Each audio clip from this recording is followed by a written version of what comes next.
Semua isinya adalah fitnah. Memfitnah klien kami, terutama menyakiti anaknya. Ya, klien kami ini kalau soal anak dia pasti akan berjuang, dia akan fight untuk mempertahankan itu. Ya.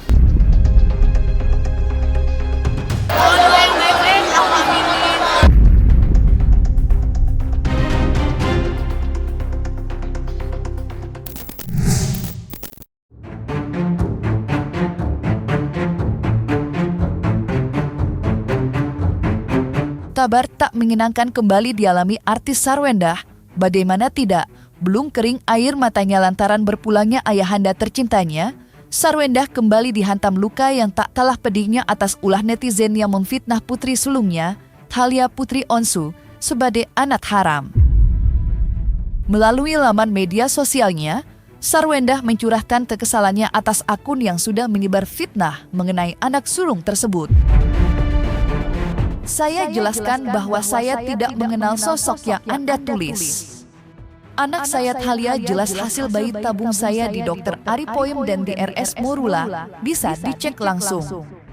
Dan semoga bisa ada tindakan baik dari akun ini. Kalau tidak mau saya tindak lebih lanjut karena ini menyangkut anak saya yang sama sekali tidak salah. Tulis Sarwendah membantah tuduhan tak berdasar netizen. Melalui kuasa hukumnya, Sarwendah memutuskan menempuh jalur hukum untuk memberi pelajaran pada akun yang sudah menyebarkan fitnah yang bajingan sangat kejam.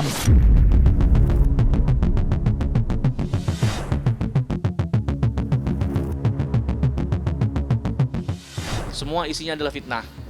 Jadi apa yang mereka lakukan, saya nggak tahu tujuannya apa, nggak tahu motifnya apa, tapi nanti biar pihak kepolisian setelah kami laporkan yang akan melihat kalau memang akun ini siap hadir untuk mempertanggungjawabkan. Ya, tetapi saya berharap akun ini jangan jadi pengecut. Ya, pada saat kami laporkan lalu menghilang gitu. Nah, itu yang kami tidak mau. Ya, kalau memang dia berani ya nanti setelah kami laporkan dia datang beri penjelasan karena itu semua fitnah. Ya, klien kami ini kalau soal anak dia pasti akan berjuang, dia akan fight untuk mempertahankan itu. Ya, dia tidak merasa bersalah kan? Artinya ngapain kita juga memberikan kesempatan untuk adanya somasi terbuka. Ya, jadi sepertinya dengan intensitas dia habis upload satu lalu upload lagi yang semua isinya fitnah, ya kami rasa akan kami segera laporkan ya ke pihak kepolisian. Nanti ke unit cyber di Polda, ya nanti undang-undang ITE. Ya harus nanti Ciwendah yang datang sendiri untuk melaporkan. Kami hanya mendampingi sebagai lawyer. Ya dari intensitas dia mengupload yang pertama, melanjutkan yang kedua, ketiga, saya pikir ini sudah melebihi batas kesabaran klien kami lah gitu ya. Kalau yang lama kan memang ada jedanya ya, kita pikir mungkin orang iseng aja. Ini sepertinya sengaja. Ya, saya nggak paham ya niatnya apa, tapi menurut kami sengaja dan sudah dikonfirmasi sama klien kami bahwa itu fitnah semua gitu. Saya belum bisa pastikan apakah nanti kami tetap membuka, tapi dengan memberikan uploadan yang tambah parah ini buat saya adalah ini sudah tidak bisa ditoleransi gitu. Akhirnya klien kami juga pasti akan langsung melaporkan. Karena buat apa kami beri kesempatan permintaan maaf gitu. Ya karena kami sudah lakukan itu di yang kejadian yang lama, ya saya pikir ya ini nggak perlu lagi. Karena nanti kita maafkan hari ini, ya tahun depan ada lagi gitu. Jadi saya pikir kita sudah bulat juga dari tim kuasa hukum untuk melaporkan. Keputusan Sarwendah melaporkan akun TikTok Vina.ram yang sudah menyebarkan fitnah mengenai anak sulungnya bukan dertak sambal. Itu dibuktikan Sarwendah tanpa melayangkan somasi terlebih dahulu pada akun yang sudah menyebarkan fitnah mengenai anak sulungnya yang disebut sebagai anak haram. Dan berikut langkah hukum yang akan ditempuh Sarwendah tanpa melayangkan somasi. Tetapi memang hari ini kita pahami, kita lihat bahwa ada lagi fitnah-fitnah. Dulu pernah kita lakukan somasi terbuka terhadap akun-akun yang memfitnah klien kami dengan anaknya. Ya, sekarang ada lagi ya langsung ditujukan kepada anaknya kembali, tetapi bukan ke Betran tetapi ke Thalia. Ya, jadi ini pukulan berat lagi akhirnya buat klien kami. Kami jujur tidak akan melakukan somasi terbuka terhadap akun ini karena akun ini jujur sudah langsung masuk kepada pencemaran ya, fitnah kepada klien kami. Ya, tadi saya sudah komunikasi dengan klien. klien juga sekarang ini sudah ambil ancang-ancang untuk lapor polisi. Jadi tidak lagi kita akan lakukan somasi terbuka, ya, tapi kami akan lakukan langsung laporan ke polisi terhadap akun yang memfitnah klien kami. Ya, kalau kami buka lagi somasi terbuka lalu minta maaf, tahun depan mungkin ada lagi. Jadi kemungkinan besar ini akan kami langsung laporkan. Ya, kami mohon kesabaran, kami koordinasi dulu dengan pihak-pihak yang punya kepentingan, termasuk bapak dari Thalia kan. Bapaknya, ayahnya Thalia belum kami komunikasikan. Tapi nanti setelah ini kami akan coba komunikasi dengan klien dulu, ya. Artinya kan nggak mungkin ada dua pihak yang melaporkan. Ya. Tapi kalau memang dari pihak ayah tidak melaporkan, ya klien kami akan melaporkan karena ini sudah menyangkut soal anak lagi.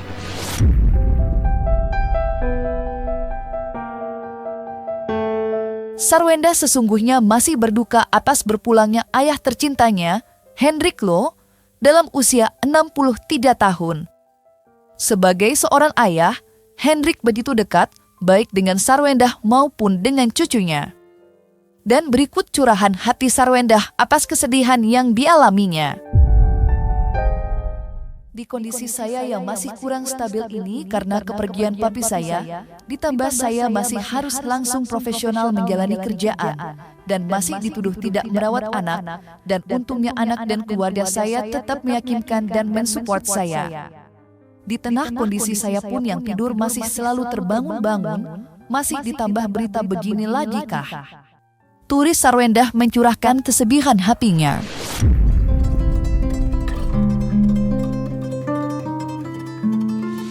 Saat-saat ini kan kita baru juga menyaksikan bahwa klien kami ini, Sarwenda ini sedang mengalami kedukaan, ya. Orang tua bapak beliau, ayah beliau telah meninggal dunia, ya. Artinya kita harus paham dulu bahwa saat ini masih dalam proses duka, ya. Jadi klien kami ini kehilangan sosok bapak yang sangat dekat dengan Sarwenda. Rasa berterima kasih aku sama papi untuk yang terakhir kalinya. Jadi aku usahakan buat kasih yang terbaik semuanya buat papi gitu. Nah, pada saat lihat petinya emang kayaknya papi bakal suka gitu, karena ada ukiran-ukiran Chinese-nya yang katanya bagus lah buat papi gitu. Dan tempat abunya juga udah dipilih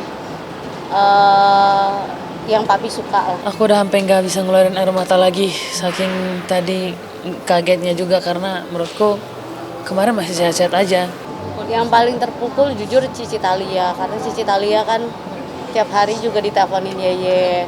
Cucu Yeye mau makan apa, Yeye yang selalu kadang jemput Cici gitu. Terus ajak Cici pergi makan, teleponin, kirimin makanan, kasih duit celengannya dia gitu. Kayak kemarin apa aja yang cucunya minta pasti Yeye kasih lah istilahnya gitu.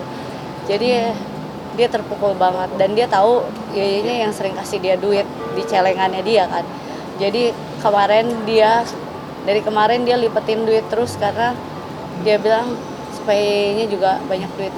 Mungkin papi aku ngerasa ya udah seneng melihat anaknya seperti ini gitu, tapi pasti ada lah kekecewaan dia ketika melihat aku juga gitu. Kesedihan dia yang menurut aku belum aku selesaikan aja. Cuman ya emang udah jalannya seperti ini aja.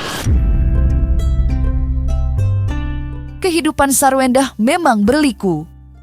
Ada duka juga bahagia. Gosip seperti tidak pernah sepi memberitakan dirinya, terlebih saat menyandang status janda. Adanya pemberitaan, dan yang paling ramai dan menjadi pembicaraan, tentu saja hubungannya dengan seorang pria bernama Gio, yang disebut-sebut tengah menjalin hubungan spesial dengan Sarwenda. Lantas apa kata Sarwenda mengenai hubungannya Gio? Benarkah Sarwenda siap menjalin hubungan yang lebih serius?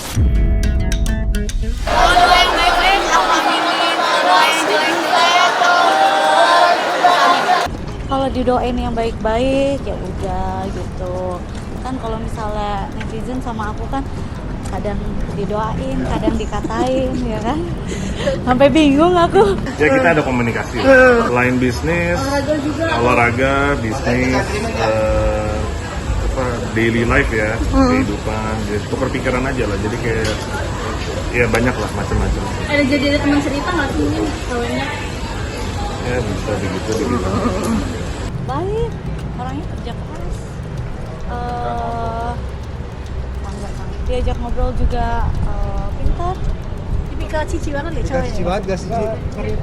Masuk ke Tipikal teriak enggak bukan? Lumayan sih. Tipikal saya Iya kan, anjing. Menurut saya dia pinter ya, dia orangnya pinter, sabar, dia itu sangat kita bisa belajar banyak lah dari Sarwenda, itu yang saya suka sih dari dia, dan dia orangnya open minded juga gitu. Kalau aku sebagai anak pertamanya Bunda yang jagain Bunda ya pastinya aku selalu bilang ke Bunda, Bun kalau misalkan yang itu bikin Bunda happy atau Bundanya kayak tambah semangat untuk kerjanya.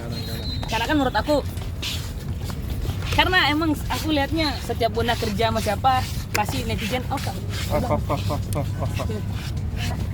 gitu sama teman gitu pasti selalu dijodohin gini. Aku juga emang kenal baik juga kok sama Uncle Gio gitu. Jadi karena menurut aku ya emang orangnya baik juga gitu. Terus sama dede dia juga baik gitu. Jadi kalau tanya aku gimana sih? Aku belum kenal. Aku belum tahu yang kayak gimana banget. Tapi emang mereka sering kerja bareng gitu. Kayak emang produk dari Uncle Gio-nya. Mereka kan 3 bersaudara kan. Gitu emang kerja produk bareng sama Bunda. Jadi ya gitu deh hal yang dirasain ya biasa aja sih, maksudnya emang masih belum terlalu kenal jauh akunya belum terlalu kenal jauh sama Uncle Gio-nya gitu, karena emang aku kayak kemarin se-happy itu karena emang berdede kan, apalagi bareng family aku, ayah, bunda, dan Thalia Tania. Menurut aku kayak momen yang jarang nih gitu kumpul bareng gitu. Jadi ya nikmatin happy yang itu. Jadi aku ngobrol juga sama Uncle Gio kayak, hai Nyo, kapan-kapan makan bareng yuk gitu, kapan-kapan ini. Terus aku bilang iya ya nanti ya, tunggu akunya selesai kayak latihan kayak bola-bola gitu. Apalagi kan aku sekarang mau ke Malang kan nanti gitu, ada kerjaan di sana gitu. Jadi mungkin habis dari sana nanti bisa makan bareng sama Bunda.